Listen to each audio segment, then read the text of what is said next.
Trudeau's acknowledgment of Indigenous genocide could have legal impacts, experts.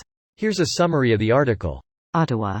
Prime Minister Justin Trudeau's acceptance of an inquiry's finding that Canada committed genocide against Indigenous people could have tremendous legal impact if a court ever weighs Ottawa's responsibility for crimes against humanity, experts say.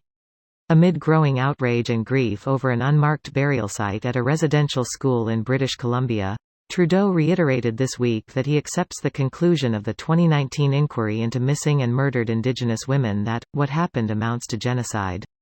Bruno Guélenez-Fauché, a University of Montreal law professor, said that if a court was determining whether Canada committed genocide, it would assess whether the acts in question amount to genocide under international law and consider whether the country is responsible for those acts.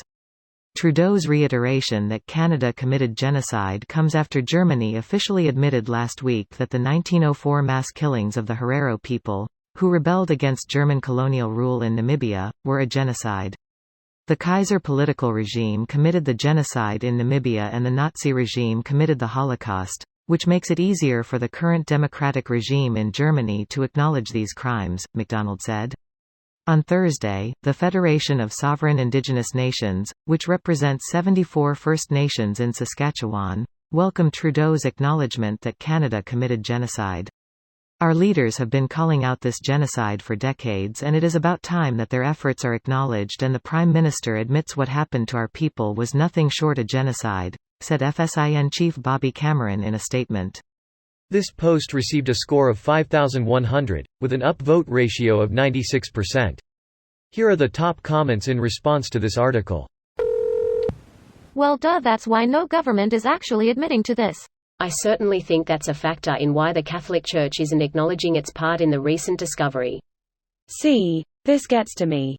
We've always known these residential schools were managed mostly by the Catholic Church. People I work with who have whipping scars on their backs say it was from the nuns. And this isn't close to the first time the Catholics have done this.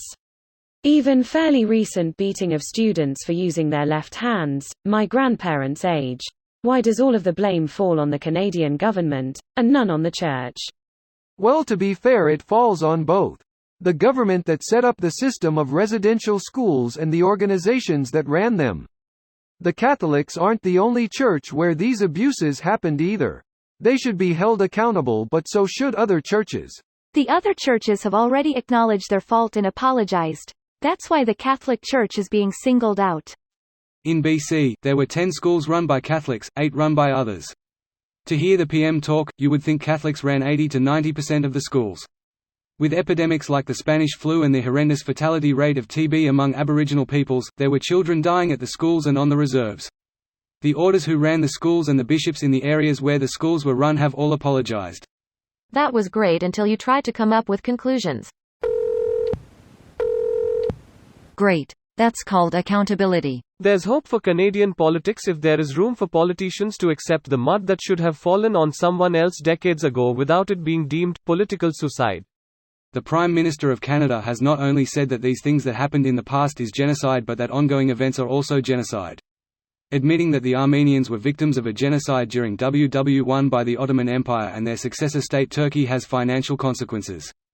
There's no Nuremberg trials, there's no International War Crimes Court, there's no prison time for the people who did it.